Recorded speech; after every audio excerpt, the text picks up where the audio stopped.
Bienvenidos una semana más a nuestro noticiario semanal de Radio Internacional de Noticias. La policía egipcia interviene para impedir que argumentaron en Nueva York ante la comisión. Como noticias nacionales presentamos Medio centenar de asociaciones pro vida han convocado a facilitar datos precisos al respecto a la... Terminaremos con noticias de la Santa Sede. El Vaticano recoge firmas para defender a no nacidos. De la Conferencia Episcopal Nos Italiana. encontramos una semana más aquí en nuestro noticiario semanal de Radio HM. Bienvenidos a todos los que nos siguen. Hoy les informan Alejandra Medina y Teresa Carrasco. Bajo el lema Sus heridas nos han curado, tuvo lugar el pasado fin de semana en la diócesis de Getafe el encuentro de evangelización al que asistieron más de 3.000 creyentes.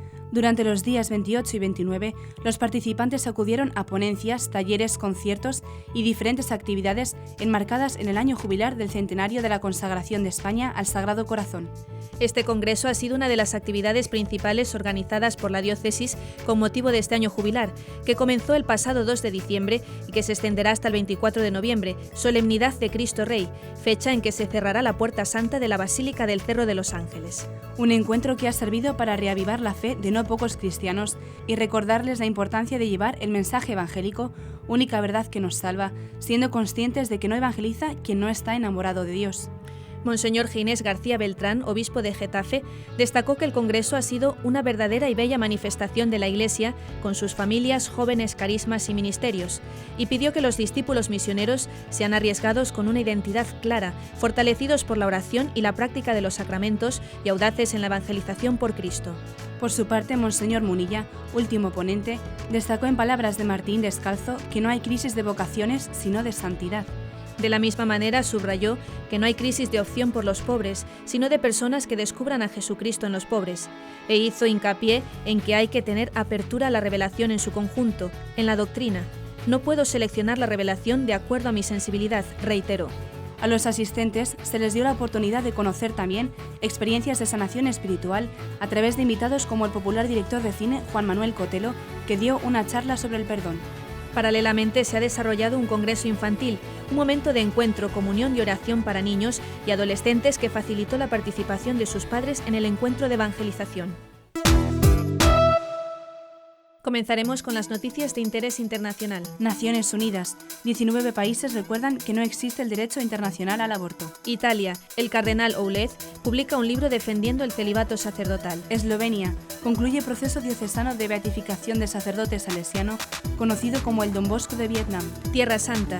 Impulsan en Jerusalén el Terra Santa Museum, un viaje al tiempo de Jesús. Pasaremos después a las noticias nacionales. El Banco Sabadell destina 447.000 euros a 33 proyectos solidarios. Camino de Santiago recibe su peregrino número 300.000 de 2019. Adoración nocturna de Andalucía se consagrará al Sagrado Corazón de Jesús. Y por último comentaremos algunas de las noticias más destacadas de la Santa Sede. 2 santos y un venerable para acompañar Mes Misionero Extraordinario. El Papa nombra un arzobispo para Ecuador. Papa habla del Espíritu Santo como verdadero animador de la misión. Vamos ahora a las noticias internacionales. Un total de 19 países, liderados por Estados Unidos, han declarado ante las Naciones Unidas que no existe el derecho internacional al aborto y que deberían eliminarse términos ambiguos como el de salud sexual y reproductiva de sus documentos oficiales. El portavoz de los 19 países fue Alex Azar, secretario del Departamento de Salud y Servicios Humanos de los Estados Unidos, quien abordó la cuestión de la cobertura sanitaria universal antes de una reunión de alto nivel que tuvo el lunes 23 de septiembre en las sesiones de la 74 Asamblea General de la ONU. Los 19 países son Estados Unidos, Bahrein, Bielorrusia, Brasil, República Democrática del Congo, Egipto, Guatemala, Haití, Hungría, Irak, Libia, Malí, Nigeria, Polonia, Rusia, Arabia Saudita, Sudán, Emiratos Árabes Unidos y Yemen. El Estado del Vaticano apoya la iniciativa, pero no aparece en la lista al tener la condición de observador permanente. No apoyamos referencias a términos y expresiones ambiguas como la salud y los derechos sexuales y reproductivos en los documentos de la ONU, porque pueden socavar el papel crítico de la familia y promover prácticas como el aborto en circunstancias que no gozan de consenso internacional y que puede ser malinterpretado por las agencias de la ONU, señaló Azar. Además, aseguró que dichos términos no tienen en cuenta adecuadamente el papel clave de la familia en la salud y la educación, ni el derecho soberano de las naciones a implementar políticas de salud de acuerdo con su contexto nacional. No existe el derecho internacional al aborto, y estos términos no deben usarse para promover políticas y medidas pro aborto. Azar declaró que la coalición, la cual representa a más de 1.300 millones de personas y a 3 de los 6 grupos regionales de la OMS, solo apoya la educación sexual que aprecia el papel protector de la familia y no tolera los riesgos sexuales perjudiciales para los jóvenes. Por lo tanto, solicitamos que la ONU, incluidas las agencias de la ONU, se centren en esfuerzos concretos que gocen de un amplio consenso entre los Estados miembros. Con ese fin, solo los documentos que hayan sido adoptados por todos los Estados miembros deben citarse en las resoluciones de la ONU, fue el pedido del secretario del Departamento de Salud. Al final de su comunicado, Azar explicó que los países que representa apoyan la igualdad de acceso a la atención médica, que incluye, entre otros, problemas reproductivos, salud materna, planificación familiar voluntaria e informada, VIH, eliminación de la violencia contra mujeres y niñas y el empoderamiento para alcanzar el más alto nivel de salud. Apoyamos programas para mejorar la salud, la vida, la dignidad y el bienestar de mujeres, hombres, niños y familias, y continuaremos siendo su defensor incondicional, dijo Azar, y destacó que la familia es la institución fundamental de la sociedad y por lo tanto debe ser apoyada y fortalecida. A falta de unos días para que empiece el Sínodo para la Amazonía, en el que se debatirá sobre la posible ordenación sacerdotal de hombres casados, el prefecto de la Congregación para los Obispos, cardenal Marc Aulec, ha defendido la vigencia perenne del celibato sacerdotal en un libro. El título del libro, Sacerdotes amigos del esposo, para una visión renovada del celibato, ya indica para qué ha sido escrito. El purpurado canadiense advierte que el intento de la Iglesia de modernizarse adaptando sus leyes y costumbres al mundo está condenado al fracaso. La gente no se deja engañar por recetas superficiales que se le proponen para mantener el interés por la institución eclesial. O bien la Iglesia propone al Jesús auténtico, que es idéntico al Cristo de la fe, o pierde la razón de ser de su misión, y los nuevos poderes de los medios de comunicación administrados por manos hostiles harán que muy pronto se vea superada y convertida en algo superfluo.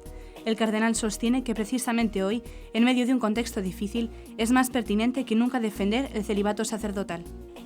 En la presentación del libro, el cardenal indicó que no es contrario a que se debata sobre el tema en los próximos sínodos, tanto de la Amazonía como el de Alemania, y por eso él ha querido aportar su reflexión. Por su parte, el cardenal Jorge Urosa, arzobispo emérito de Caracas, ha publicado la tercera y última parte de su artículo sobre el instrumentum laboris del sínodo para la Amazonía, en el que se manifiesta en contra de ordenar a los viri probati, hombres casados, en la región amazónica. Asimismo, recuerda que la posible ordenación de mujeres ha sido zanjada definitivamente por la Iglesia. También hay muchos interrogantes serios sobre la ordenación de esos buenos ancianos casados, y tal vez no resolvería los problemas de la situación actual. Yo no la veo conveniente ni útil, afirma. La familia salesiana se encuentra celebrando un nuevo anuncio, la conclusión de la investigación diocesana sobre la causa de beatificación y canonización del siervo de Dios, padre Andrei Maicén, sacerdote salesiano conocido como el Don Bosco de Vietnam. El viernes 27 de septiembre, durante un acto realizado en el salón parroquial de Ljubljana Rakovnik, Eslovenia, se concluyó el proceso diocesano del Siervo de Dios, acto que fue presidido por Monseñor Stanislav Zore, arzobispo de Ljubljana, quien animó a no dejar de orar a Dios, pidiendo la intercesión del padre Maicén. Pidan y busquen la ayuda de Dios por medio del Siervo de Dios, indicó el prelado. Un llamamiento al que hizo eco el prelado el 29 de septiembre durante una celebración eucarística en el Santuario de María Auxiliadora, que tuvo lugar en el aniversario número 20 de la muerte del padre Maicén. En la ocasión, el arzobispo convocó a los salesianos y demás fieles cristianos para que se dejen guiar por el testimonio del siervo de Dios y ser como él, signo de la paternidad de Dios con un corazón rico en compasión y misericordia. Según detalló la Agencia de Información Salesiana, el proceso de investigación diocesano consta de 8.000 páginas de documentos en esloveno y varias traducciones al italiano que serán enviados a Roma a la Congregación para las Causas de los Santos, continuando allí el proceso de beatificación y canonización del sacerdote salesiano. El padre Andrei Maicén nació en Maribor, Eslovenia, el 30 de septiembre de 1904. Como salesiano fue desde 1935 y 1979 misionero en China y Vietnam, y luego en su país natal, gran confesor y animador misionero. El sacerdote es recordado por su profunda vida cristiana y su gran empeño personal en el crecimiento espiritual, que se dejó ver en sus manuscritos, que constan de más de 6.000 páginas en las cuales dejó sus meditaciones y reflexiones para la posteridad. El siervo de Dios falleció con fama de santidad en Eslovenia en el año 1999. Por esta razón, los salesianos de la Inspectoría de Eslovenia y de Vietnam vienen promoviendo desde hace varios años la causa Camino al Honor de los Altares del sacerdote y misionero salesiano, que ahora avanza hacia la ciudad eterna en espera de un milagro comprobado por mediación del siervo de Dios que abra la puerta a su beatificación. Terra Santa Museum es una iniciativa puesta en marcha hace unos años por los frailes franciscanos de la Custodia de Tierra Santa, con el apoyo de la Asociación Pro Terra Sancta y Studium Biblicum Franciscanum, para dar a conocer los tesoros de Tierra Santa, custodiados cuidadosamente por los franciscanos durante 8 siglos. El museo está comprendido por 3 secciones: la multimedia, que fue la primera puesta en marcha y la que en la actualidad está completamente abierta al público. En ella los visitantes realizan un recorrido en la ciudad de Jerusalén en 2000 años de historia, itinerario que se lleva a cabo gracias a una instalación inmersiva a partir de sonido, luz e imágenes que reviven episodios del Evangelio que hablan de la transformación de Jerusalén hasta convertirse en ciudad santa. La otra sección es la arqueológica, cuya primera ala fue inaugurada en junio de 2018, con un itinerario de 6 salas que permiten a los visitantes trasladarse al tiempo de Jesús a través de diversas piezas arqueológicas como cerámicas, mosaicos, jarrones que fueron hallados en la Edad de Bronce, así como joyas, osarios, entre otros objetos de diferentes épocas que han sido encontrados en las excavaciones que han realizado los franciscanos en Tierra Santa desde el Studium Biblicum Franciscanum. La tercera sección es la histórica, que se encuentra actualmente en construcción y se estima se abra al público en el 2021. Ella estará compuesta por colecciones de pinturas, esculturas, platería, ajuares, fachadas litúrgicas, jarrones y diversidad de objetos. El propósito es recorrer la historia de la presencia franciscana desde el inicio del siglo XIII, con el viaje realizado por San Francisco de Asís a Tierra Santa, hasta la historia reciente de la custodia. La sección arqueológica y multimedia se centran en el convento de la Flagelación y la sección histórica se hallará en el convento de San Salvador. Por su parte, Gabriela Levi, museólogo del Terra Santa Museum, adelantó que ahora se están encargando de la realización de un vídeo introductorio. Se trata de una experiencia de inmersión multimedia que permitirá a nuestros visitantes recorrer 1000 años de historia desde la primera iglesia cristiana hasta la llegada en 1217 de San Francisco a Tierra Santa. El museo está abierto todos los días desde las 9 hasta las 18 horas.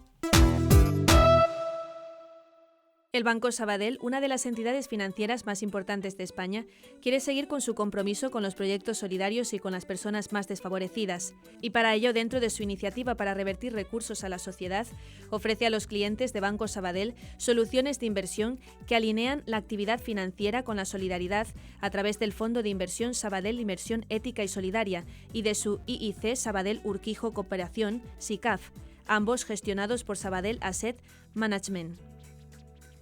A lo largo de casi ya 18 años, su comité ético se ocupa de identificar y estudiar anualmente los proyectos solidarios aspirantes a recibir ayudas, tanto con aplicación en el ámbito nacional como en el internacional.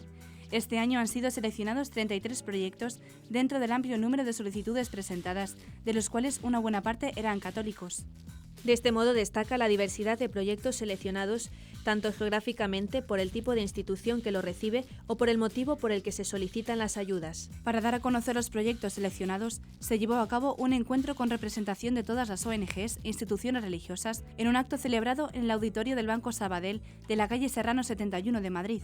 El evento contó con la presencia del cardenal arzobispo de Madrid, don Carlos Osoro, el obispo de Ávila, don José María Gil Tamayo, don Vicente del Bosque, entre otros, y con directivos del Banco Sabadell. En dicho evento se hizo entrega de los recursos económicos procedentes del 32,1% de la Comisión de Gestión del Fondo Ético y Solidario Sabadell, Inversión Ética y Solidaria y de Sabadell Urquijo Corporación SICAF. El Centro Internacional de Acogida al Peregrino en Santiago de Compostela celebró el día 1 de octubre la llegada del peregrino número 300.000 de 2019. Los estimados oficiales sugieren que el Camino de Santiago podría alcanzar los 350.000 peregrinos en lo que resta del año, lo que significaría superar la suma de 327.378 registrada en 2018. Según informó Alfa y Omega, el celebrado peregrino se llama José Antonio Álvarez y es un jubilado procedente de Valladolid. El peregrino volvió a recorrer la famosa ruta de peregrinación a pie desde León, justamente 50 años después de haberlo hecho junto a un grupo de amigos. Hice el camino cuando tenía 15 años, ahora tengo 65. relató Álvarez a Europa Press. Entonces era diferente. No había albergues, no había señales, no había nada, casi no había ni peregrinos. Dormimos en corrales, en garajes, incluso en una prisión de un pueblo, recordó el peregrino sobre su primera travesía. En la actualidad, una notable infraestructura facilita y protege a los peregrinos que provienen de todos los continentes y cuentan con albergues especiales, señalización adecuada en todo el trayecto y una notable documentación sobre el sendero a seguir. La afluencia internacional fue destacada por Álvarez a su llegada. En estos días me habré encontrado con 4 o 5 españoles, expresó. El Camino de Santiago ha registrado a peregrinos desde 186 nacionalidades en 2019 y las proyecciones que este año muestran crecimiento son muy superiores para 2021, cuando se celebrará el Año Santo del Camino de Santiago. Entonces el número de peregrinos podría acercarse al 500.000 de personas durante todo el año. Esta expectativa es una de las cartas más valoradas por los promotores de una posible visita apostólica del Papa a Santiago de Compostela durante ese año. En la noche del 5 al 6 de octubre, la adoración nocturna española de Andalucía se consagrará al Sagrado Corazón de Jesús. Esto a razón de la celebración del año jubilar al Sagrado Corazón de Jesús, que se celebra en la diócesis de Córdoba desde el 24 de octubre de 2018, con ocasión del 90 aniversario de la bendición del monumento al Corazón de Cristo en las ermitas de esta ciudad y al centenario de la consagración pública de España al Sagrado Corazón. La consagración tendrá lugar a las 22:30 horas durante una vigilia de adoración eucarística que presidirá Monseñor Demetrio Fernández González, obispo de Córdoba, en la Catedral de Córdoba con la presencia de los miembros de la adoración nocturna de Andalucía, de todas las diócesis de Andalucía y fieles que deseen unirse a la celebración. Ya durante toda la noche, al término de la misa y consagración, grupos de adoradores permanecerán en la catedral en adoración al Santísimo Sacramento, tributando al Sagrado Corazón de Jesús. El año jubilar del Sagrado Corazón de Jesús fue inaugurado en la diócesis de Córdoba el 24 de octubre de 2018, durante la fiesta de San Rafael, patrono de la ciudad, un tiempo de gracia que se extenderá hasta el próximo 24 de octubre. A razón de esta conmemoración, el obispo de Córdoba solicitó la indulgencia plenaria que fue concedida por la Penitenciaría Apostólica de la Santa Sede y anunciada mediante decreto firmado por Monseñor Fernández González. Atendiendo lo establecido en los decretos de la Penitenciaría, podrán lucrar la indulgencia plenaria los fieles cristianos que estén verdaderamente arrepentidos del pecado cometido, que cumplan debidamente las condiciones acostumbradas, confesión sacramental, participación de la Eucaristía y comulgar y orar por las intenciones del Santo Padre, y participen en los actos que se organicen con ocasión del jubileo con la intención de lucrar la indulgencia plenaria, indica el prelado en el decreto. La indulgencia plenaria se puede obtener solo en el año jubilar, es decir, hasta el próximo 24 de octubre, y la pueden lucrar los fieles que participen en los principales actos del jubileo o recen ante los monumentos o imágenes del Sagrado Corazón de Jesús expuestas para la veneración pública en la Catedral de Córdoba, en las iglesias del juramento de San Rafael y de San Hipólito y en las ermitas y templos de la jurisdicción eclesial. Las oraciones, meditando la grandeza del Sagrado Corazón de Jesús, han de concluir con el rezo del Padre Nuestro, la recitación del Credo y una oración a María Santísima. La celebración de este acontecimiento es una ocasión de gracia para todos los fieles de la diócesis. Para mejor disponernos a vivir este momento eclesial, es necesaria la preparación, especialmente mediante la confesión sacramental, que permitirá la reconciliación con Dios y con los hermanos, además de posibilitar el estado de gracia necesario para lucrar la indulgencia, señaló también el obispo de Córdoba. Este martes, 1 de octubre, el Papa Francisco inauguró en la Basílica de San Pedro el mes misionero extraordinario que la Iglesia Universal celebrará durante todo el mes de octubre, mes del Rosario, este 2019. El Santo Padre señaló en su homilía que durante este mes seremos acompañados por los modelos de una religiosa, un sacerdote y una laica, Santa Teresa del Niño Jesús, San Francisco Javier y la venerable Paulina Jaricot, quienes muestran que nadie está excluido de la misión de la Iglesia. El Papa señaló que hoy entramos en el octubre misionero acompañados por 3 siervos que han dado mucho fruto. Nos muestra el camino Santa Teresa del Niño Jesús, que hizo de la oración el combustible de la acción misionera en el mundo. Este es también el mes del Rosario. ¿Cuánto rezamos por la propagación del Evangelio para convertirnos de la omisión a la misión? Luego, indicó, está San Francisco Javier, quizá después de San Pablo el más grande misionero de la historia. También él nos remueve. Salimos de nuestros caparazones. ¿Somos capaces de dejar nuestras comodidades por el Evangelio? Y está la venerable Paulina Jaricot, una trabajadora que sostuvo las misiones con su labor cotidiana. Con el dinero que aportaba de su salario, estuvo en los inicios de las obras misionales pontificias. ¿Y nosotros hacemos que cada día sea un don para superar la fractura entre el Evangelio y la vida? Por favor, no vivamos una fe de sacristía, expresó. Nos acompañan una religiosa, un sacerdote y una laica. Nos dicen que nadie está excluido de la misión de la Iglesia, afirmó el Papa. Sí, en este mes el Señor te llama también a ti. El Señor te pide que te entregues allí donde estás, con quien está a tu lado, que no vivas pasivamente la vida, sino que la entregues, que no te compadezcas a ti mismo, sino que te dejes interpelar por las lágrimas del que sufre, expresó el Papa. El Papa Francisco nombró como arzobispo de Portoviejo, Ecuador, a Monseñor Eduardo José Castillo Pino, hasta ahora obispo auxiliar de la misma archidiócesis. Monseñor Castillo Pino nació en Guayaquil el 21 de marzo de 1970. Tiene 49 años. Formado en el Seminario Mayor Sedes Sapientiae, dirigido por la prelatura del Opus Dei, completó sus estudios de Filosofía y Teología en la Universidad de la Santa Cruz de Roma. Fue ordenado sacerdote el 1 de noviembre de 1994, incardinándose en la Archidiócesis de Guayaquil. Fue enviado a Roma y obtuvo la licenciatura y el doctorado en Teología Dogmática en la Pontificia Universidad de la Santa Cruz. Desempeñó, entre otros, los siguientes cargos: vicario parroquial, profesor y director de estudios en el Seminario Mayor de Guayaquil, párroco y vicario episcopal del Vicariato Santa Elena. Fue designado obispo auxiliar de Portoviejo el 14 de marzo de 2012 y recibió la ordenación episcopal el 1 de junio de ese mismo año. Desde el mes de septiembre era el administrador apostólico de la Arquidiócesis de Portoviejo. En la Conferencia Episcopal Ecuatoriana ha sido responsable de la Subcomisión de Doctrina de la Fe y hasta la fecha es el presidente de la Comisión Episcopal de Ministerios y Vida Consagrada. También preside el Centro de Formación en Doctrina Social de la Iglesia, CEPES, y es el obispo vínculo para la fraternidad entre la Archidiócesis de Múnich y la Iglesia en Ecuador. En un comunicado publicado este miércoles 2 de octubre, los obispos ecuatorianos felicitaron a Monseñor Eduardo Castillo por su nuevo encargo pastoral. En la audiencia general del miércoles, el Papa continúa reflexionando sobre el texto de los Hechos de los Apóstoles y en esta ocasión el turno fue para el encuentro del diácono Felipe con el tesorero de la reina de Etiopía. Después del martirio de Esteban, se desató en Jerusalén una violenta persecución contra la Iglesia. Muchos cristianos tuvieron que dejar la ciudad y se dispersaron por Judea y Samaria. Esa persecución, en lugar de detener la evangelización, la impulsó.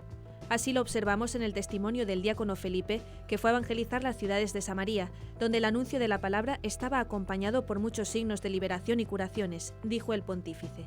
El Espíritu Santo inspiró al diácono Felipe a encontrar a un etíope eunuco, que además era prosélito judío, funcionario etíope, que con el corazón abierto a Dios leía un trecho de Isaías. Felipe se acerca a la carroza y le pregunta: ¿comprendes lo que estás leyendo? El etíope le responde: ¿cómo lo puedo entender si nadie me lo explica? Era un hombre poderoso, seguramente rico, pero humilde, que reconoce que necesita ser guiado para comprender la palabra de Dios. La palabra de Dios nos invita a ir más allá de los propios límites para encontrar a Dios y conformarse a Cristo, que es la palabra viva del Padre. Y hasta aquí nuestro informativo semanal. Esperamos que haya sido de su agrado. Recuerden que pueden seguir escuchándonos siguiendo el resto de nuestra programación en directo a través de la web www.radiohm.net. En ella podrán encontrar también distintos podcasts con los informativos anteriores y otros audios que también pueden ser de su interés. Seguiremos estos días informando de las noticias de la Iglesia y del mundo a través de nuestros breves espacios informativos que les ofrecemos todos los días, cada media hora, aquí, en Radio HM 88.7 FM y HM Televisión, ayer, hoy y siempre la verdad. Gracias por habernos acompañado. Les han informado Teresa Carrasco y Alejandra Medina. Hasta la próxima semana.